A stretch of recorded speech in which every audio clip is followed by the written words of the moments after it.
નમસ્કાર મિત્રો, સ્વાગત છે આપ સર્વેનું ફરી એકવાર આપની પોતાની ચેનલ ભક્તિ સંધ્યા પર।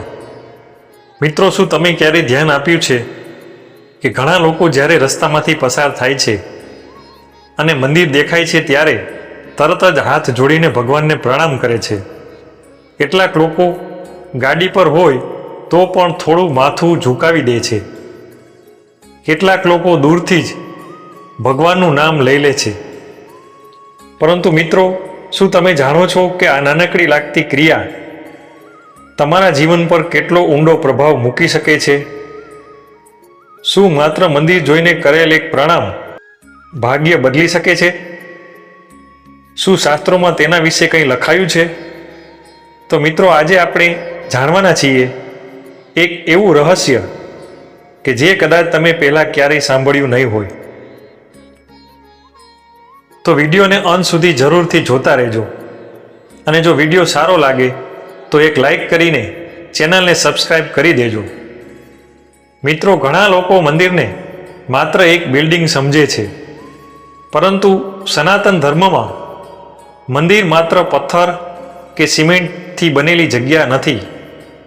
મંદિર એ એક એવી જગ્યા છે જેને દેવ શક્તિનું નિવાસસ્થાન માનવામાં આવે છે। જ્યારે કોઈ પણ મંદિરની સ્થાપના થાય છે ત્યારે તેમાં પ્રાણ પ્રતિષ્ઠા કરવામાં આવે છે। પ્રાણ પ્રતિષ્ઠા એટલે ભગવાનની દિવ્ય ઉર્જાને ત્યાં સ્થાપિત કરવી। એટલે જ્યારે તમે મંદિર પાસેથી પસાર થાઓ છો ત્યારે તમે માત્ર એક ઇમારત પાસેથી નથી પસાર થતા, પરંતુ તમે એક દિવ્ય શક્તિના ક્ષેત્રમાંથી પસાર થતા હોવ છો। માત્ર પ્રણામ કરવાથી શું થાય છે? મિત્રો, જ્યારે તમે હાથ જોડો છો ત્યારે તમારા અંદર નમ્રતા જન્મે છે અને જ્યાં નમ્રતા આવે ત્યાં અહંકાર દૂર થવા લાગે છે। શાસ્ત્રો કહે છે, જ્યાં અહંકાર ખતમ થાય છે ત્યાં ભગવાનની કૃપા શરૂ થાય છે। મંદિર જોઈને કરેલ એક પ્રણામ ભગવાનને એક સંકેત આપે છે કે હે પ્રભુ, હું તમને યાદ કરું છું। અને ભગવાનને યાદ કરનાર વ્યક્તિ ક્યારેય એકલો નથી રહેતો। તેની દરેક નકારાત્મક શક્તિઓ દૂર થાય છે। મિત્રો, ગરુડ પુરાણમાં કહેવામાં આવ્યું છે કે જે વ્યક્તિ ભગવાનનું સ્મરણ કરે છે તેની આસપાસની નકારાત્મક ઉર્જા ધીમે ધીમે દૂર થવા લાગે છે। ઘણી વખત એવું બને છે કે આપણે કામમાં સફળતા નથી મળતી, ઘરમાં અશાંતિ રહે છે, વારંવાર મુશ્કેલીઓ આવે છે, પણ જ્યારે મનથી ભગવાનને પ્રણામ કરવામાં આવે ત્યારે એક અદૃશ્ય સુરક્ષા કવચ બનવા લાગે છે, જે ખરાબ શક્તિઓથી તમને રક્ષણ આપે છે। ભાગ્ય ધીમે ધીમે બદલાવા લાગે છે। ઘણા લોકો કહે છે, મારું નસીબ જ ખરાબ છે, પરંતુ શાસ્ત્રો કહે છે, નસીબ પણ કર્મ અને ભાવનાથી બદલાય છે। જ્યારે તમે રોજ ભગવાનને યાદ કરો છો, ભલે તે માત્ર રસ્તામાં મંદિર જોઈને જ કેમ ન હોય, ત્યારે તમારી અંદર સકારાત્મક સંસ્કાર ઊભા થાય છે અને ધીમે ધીમે ભાગ્યના દરવાજા ખુલવા લાગે છે।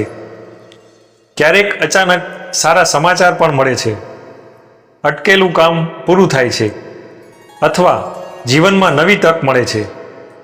તો મિત્રો, હવે આપણે જાણીએ એક સાચી ઘટના વિશે। કહેવાય છે કે એક માણસ રોજ ઓફિસે જતો હતો। રસ્તામાં એક નાનું હનુમાનજીનું મંદિર આવતું। તે દરરોજ 2 સેકન્ડ માટે જ હાથ જોડતો, ક્યારેય અંદર ગયો જ નહીં, ફક્ત પ્રણામ કરીને જ આગળ નીકળી જતો। એક દિવસ તે માણસ મોટા અકસ્માતમાં ફસાયો।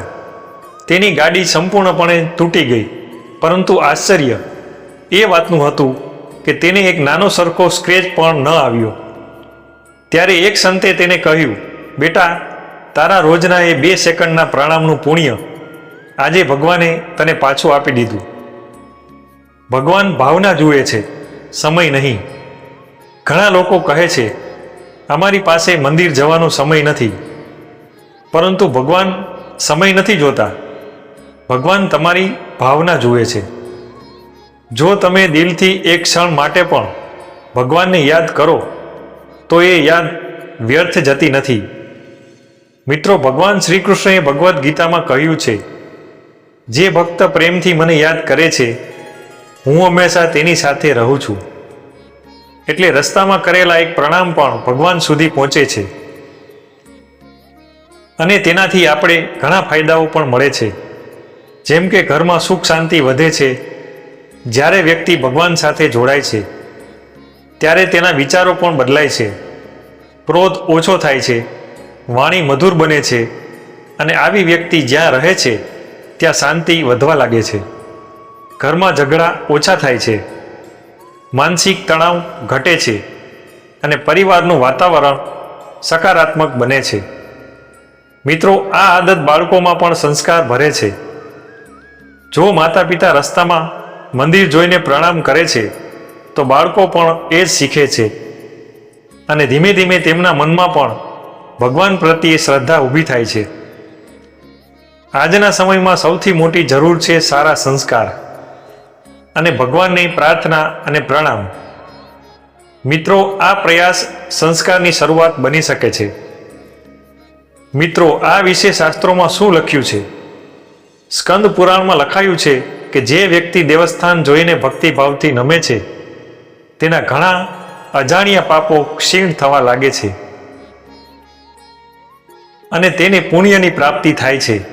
અર્થાત માત્ર એક નમસ્કાર પણ તમારા જીવનનું આધ્યાત્મિક બેલેન્સ બદલી શકે છે. પરંતુ ધ્યાન રાખજો, પ્રણામ માત્ર દેખાડા માટે ન હોવો જોઈએ. મોબાઈલ જોતા જોતા અથવા માત્ર આદતથી પ્રણામ કરો એવું નહીં. એક ક્ષણ માટે પણ મનથી કહો, હે પ્રભુ, મને સાચો માર્ગ બતાવજો. બસ એટલું પૂરતું છે. મિત્રો, ભગવાન શબ્દોથી વધારે દિલથી સાંભળે છે. મિત્રો, જીવનમાં ચમત્કાર કેવી રીતે શરૂ થાય છે? ચમત્કાર હંમેશા મોટા રૂપમાં નથી આવતા. ક્યારેક ખરાબ દિવસ સારો થઈ જાય, મુશ્કેલીમાંથી રસ્તો મળી જાય, અચાનક મદદ મળી જાય, અંદરથી ડર દૂર થઈ જાય. આ બધું પણ ભગવાનની કૃપા હોઈ શકે છે. અને ઘણીવાર આ શરૂઆત થાય છે એક નાનકડા પ્રણામથી. તો મિત્રો, આજથી જ્યારે પણ તમે રસ્તામાં મંદિર જુઓ તો માત્ર ત્યાંથી પસાર ન થઈ જશો, પરંતુ એક ક્ષણ પણ રોકાઈને હાથ જોડીને ભગવાનને પ્રણામ જરૂર કરજો. કેમ કે તમને કદાચ લાગશે કે તમે ભગવાનને યાદ કરી રહ્યા છો, પરંતુ સત્ય એ છે કે ભગવાન પણ એ ક્ષણે તમને આશીર્વાદ આપી રહ્યા હોય છે. યાદ રાખજો, જીવનમાં મોટી ખુશીઓ ઘણીવાર નાના સારા કર્મોથી શરૂ થાય છે અને મંદિર જોઈને કરેલ એક સાચા પ્રણામ પણ એવા જ સારા કર્મોમાંથી એક છે.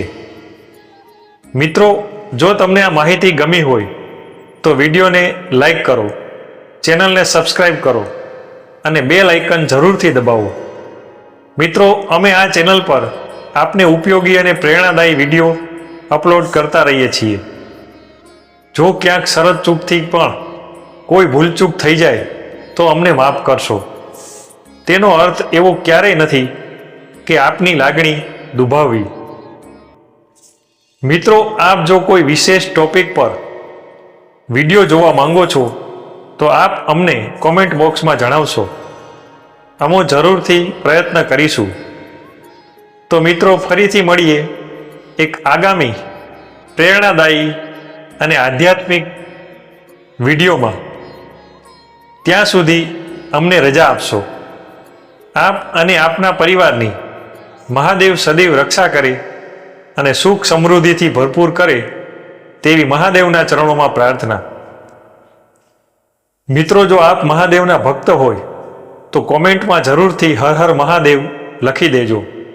ધન્યવાદ. હર હર મહાદેવ.